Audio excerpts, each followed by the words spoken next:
జపమాలకు స్వాగతం. శ్రీ గణేశాయ నమః. శ్రీ గురుభ్యో నమః. శ్రీమాత్రే నమః. ఓం నమః శివాయ. పరాభవనామ సంవత్సరం శుభాకాంక్షలు. సంవత్సర రాశి ఫలితాలు. ఉగాది శుభాకాంక్షలు. సింహరాశి వారి రాశి ఫలితాలు. ఈ రాశిలో మక 1, 2, 3, 4 పాదంలో, పుబ్బ 1, 2, 3, 4 పాదంలో, ఉత్తర 1వ పాదము ఉంటాయి. ఆదాయం 5, వ్యయం 5, రాజపూజ్యం 7, అవమానం 7. ఈ రాశి వారికి గురుడు 31 మే 26 వరకు మిథున రాశి యందు, అనంతరం కర్కాటక రాశి యందు, 31 అక్టోబరు లగాయతు సింహరాశి యందు, మరలా 24 జనవరి 2027 లగాయతు ద్వాదశం యందు కర్కాటక రాశిలో లోహమూర్తిగా ఉంటారు. అందువల్ల గురువు లోహమూర్తిగా ఉండడం వల్ల అంత మంచిగా ఉండదు. గురుబలం సిద్ధించుకోవాలి. శని ఈ సంవత్సరం అంతా కూడా అష్టమ స్థానంలో మీనరాశి యందు ఉంటుంది. లోహమూర్తిగా ఉంటాడు కాబట్టి శనికి తైలాభిషేకం, వెంకటేశ్వర స్వామికి, ఆంజనేయ స్వామికి శనివారాలు పూజలు చేసుకోవడం వల్ల, గుడికి వెళ్ళడం, తులసిమాలలు ఇవ్వడం వలన, ప్రదక్షిణ చేయడం వలన శని శాంతించి మంచి ప్రయోజనాలు కలిగిస్తాడు.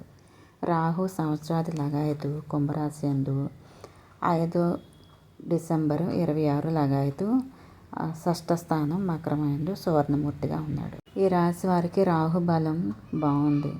కేతువు సంవత్సరాది లగాయతు సింహరాశి యందు డిసెంబరు 26 లగాయతు ద్వాదశ స్థానంలో కర్కాటక రాశి యందు లోహమూర్తిగా ఉన్నాడు. కేతువు కూడా బాగాలేదు కాబట్టి ప్రణమ్య శిరసాదేవం గౌరీపుత్రం వినాయకం అనే శ్లోకాన్ని ప్రతిరోజు 11 సార్లు చదువుకొని వినాయకుడికి పూజలు చేసుకోవడం వల్ల మంచి ఫలితం లభిస్తుంది. ఈ రాశి వారికి ప్రారంభం లగాయతు సామాన్యంగా ఉంటుంది. ఆదాయం కన్నా ఖర్చు ఎక్కువ. వివాహాది శుభకార్యాలు, విదేశీ ప్రయాణాలు లేక దూర ప్రయాణాలకు వెళ్ళటం, తీర్థయాత్రలు, దాన ధర్మాలు, వృద్ధాశ్రమాలకు సహాయ సహకారాలు అందించడం మంచిది. వృత్తి వ్యాపారాల్లో ఆటంకాలు, కాలయాపన, బంధుమిత్ర కలహాలు, కేసుల్లో ఇరుక్కోవడం, సమస్యలు, ధన వ్యయము, కష్ట నష్టములు, మనశ్శాంతి లేకపోవడం జరుగుతుంది. విద్యార్థులకు మందత్వము, జ్ఞాపక శక్తి తగ్గడం, శ్రద్ధ తగ్గడం, శ్రమపడి చదివిన రెండవ ఛాన్స్లో పాస్ అవ్వడం జరుగుతుంది. ఉద్యోగస్తులకు ఇష్టం లేని ప్రదేశాలకు ట్రాన్స్ఫర్ అవ్వడం, కొంతకాలం సెలవు పెట్టేయడం జరుగుతుంది. ప్రైవేట్ సంస్థలలో పనిచేయ వారికి నిలకడగా ఉండదు. వ్యవసాయదారులకు చీడపీడల వల్ల వాతావరణం అనుకూలించకపోవడం వల్ల ఆశించిన దిగుబడి రాదు. వ్యయ ప్రయాసాలకు ఎక్కువ అవుతాయి. వ్యాపారస్తులు సరుకులు నిల్వ చేయటం వల్ల అధికారుల వల్ల ఆకస్మిక దాడులు, తనిఖీలు చేయటం జరుగుతుంది. క్రీడాకారులు, కళాకారులు, టీవీ, సినిమా, నాటక రంగాల వారు అవకాశం వచ్చినా నిలబెట్టుకోలేకపోతారు. ప్రతిభకు తగిన పారితోషికం లభించదు. కాంట్రాక్టుదారులకు పనిముట్లు సరిగా లేక పనివార్ల వలన ఇబ్బందులు ఎదురవుతాయి. బిల్లులు ఆలస్యంగా వసూలవుతాయి. రాజకీయ నాయకులకు పదవులలో మార్పులు వస్తాయి. ప్రజల సమస్యలకు వాగ్దానాలు తీర్చలేక సతమతమవుతారు. శ్రమ పడుట జరుగుతుంది. ఈ రాశి స్త్రీలకు, ఉద్యోగంలో ఉన్నవారికి స్థల మార్పులు, తరచుగా ప్రయాణాలు, ఆదాయానికి మించిన ఖర్చులు, దంపతుల మధ్య అభిప్రాయ భేదాలు, మాట పట్టింపులు కలుగుతాయి.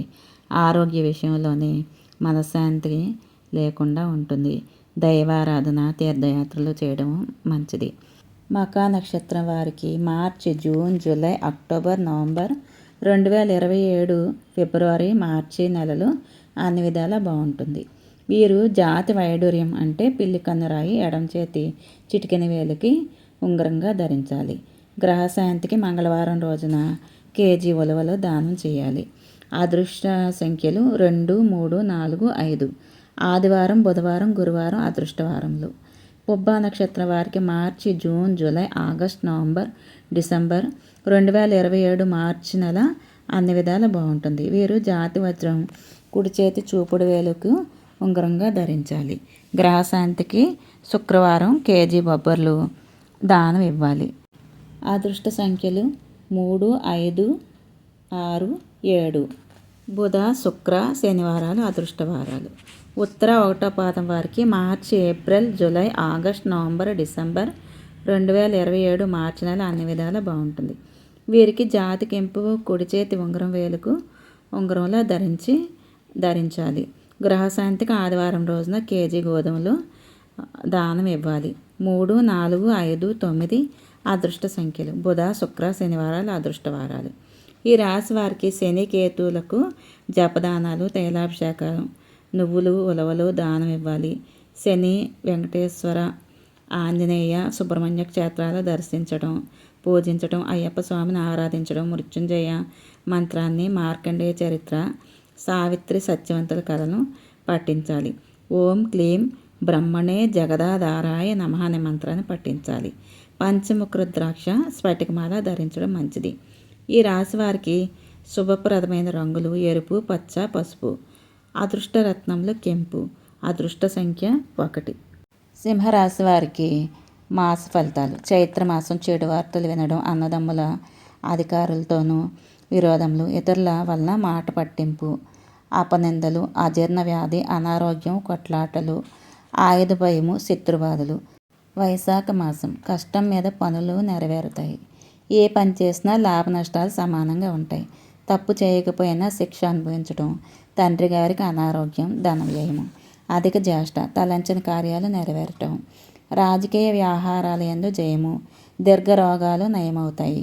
చేయి కృషి యందు అభివృద్ధి, నూతన వస్త్రాభరణాలు ప్రాప్తి. నిధి జ్యేష్ఠ పాత బాకీలు వసూలవడం, ధనలాభం, గృహమందు శుభకార్యాలు నెరవేరటం, బంధుమిత్రుల కలయిట, విందు వినోదాలు చేయుట, రావాల్సిన డబ్బు వసూలవటం, ధనప్రాప్తి. ఆషాఢం బంధుమిత్రుల విరోధము, ఆకస్మిక కలహాలు, అపనిందలు, ఆపదలు సంభవించడం, దాచిన డబ్బు ఖర్చు అవడం, దూర ప్రాంతాలకు వెళ్ళడం, స్థానచలనం. శ్రావణ మాసం సభల్లో పాల్గొనడం, సంగీత సాహిత్యాలయందు ఆసక్తి, స్త్రీలతో చనువుగా మసలటం, జాయింటుదారులతో మనస్పర్ధలు, కలహాలు, తరచూ ప్రయాణాలు, అనారోగ్యాలు. భాద్రపద మాసం అనారోగ్యం, బంధుమిత్ర విరోధం, వేళకు తిండి నిద్ర సరిగా లేకపోవడం, తలచిన కార్యములందు ఆటంకాలు, ధన వ్యయము, గొప్పవారితో పరిచయాలు. ఆశ్వయుజ మాసం ధన ధాన్యాల లాభము, నూతన వస్త్ర ప్రాప్తి, అధికారుల అనుగ్రహము, ఉద్యోగ ప్రాప్తి, వ్యాపారుల వ్యవహారాల యందు లాభము, తరచుగా ప్రయాణములు, కుటుంబ సౌఖ్యము, చర్మ వ్యాధులు. కార్తీక మాసం తలంచిన కార్యాలు నెరవేరుట, బంధుమిత్రుల కలయుట, సంతానము, భార్యల వల్ల సుఖ సౌఖ్యాలు చేకూరును, ఆస్తుల కలయుట, ధనప్రాప్తి, ఆరోగ్యం బాగుంటుంది. మార్గశిర మాసం స్థిరాస్తి విషయంలో తగాదాలు, కుట్రలు, కుటుంబ కలహాలు, మానసిక వ్యధ, వృత్తి వ్యాపారాల్లో నిరుత్సాహం, వేళకు తిండి నిద్ర సరిగా లేకపోవడం. పుష్యమాసం బంధుమిత్రుల వలన ధనవ్యయము, ఏదో ఒక విధంగా కొంత సొమ్ము చేతికి వచ్చును, సంతాన కుటుంబ వృద్ధి, మనోధైర్యము, ధనధాన్య లాభము, విద్యా వినోదాల యందు ఆసక్తి. మాఘం చేయు కృషి యందు అభివృద్ధి, వ్యాపార వ్యవహారాలలో ధనలాభము, పనులు నెరవేరుట, అధికారుల లాభము, ఇతర స్త్రీలతో పరిచయము, స్త్రీ సౌఖ్యము, సత్కీర్తి, గౌరవము. ఫాల్గుణ మాసం భార్యాపిల్లలకు అనారోగ్యము, నమ్మిన వారి వల్ల మోసము, విరోధములు, మాట పట్టింపులు, ఉత్సాహం లేకుండుట, పెంపుడు జంతువుల వల్ల ఆందోళన, కడుపు నొప్పి. ఈ రాశి వారికి మిశ్రమ ఫలితాలు ఉన్నాయి కాబట్టి ముందు చెప్పిన ఫలితాలు రెమెడీలు చేసుకుంటే మంచి ఫలితాలు వస్తాయి. ఇది 30% మాత్రమే గోచారంలో ఫలితాలు లభిస్తాయి. మీ జన్మ జాతకాన్ని బట్టి ఫలితాలు లభిస్తాయి. ఓం నమః శివాయ.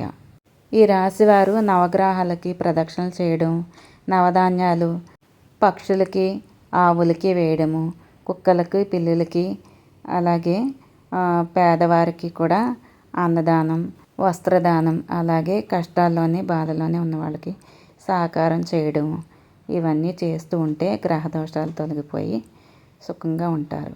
అన్నపూర్ణాదేవి అష్టకం ప్రతిరోజు చదువుకుంటూ ఉంటే మీకు అన్నానికి, వస్త్రానికి లోటు లేకుండా ఉంటుంది. ఓం నమః శివాయ. Thank you for watching. Please like, share and subscribe. ఓం నమః శివాయ.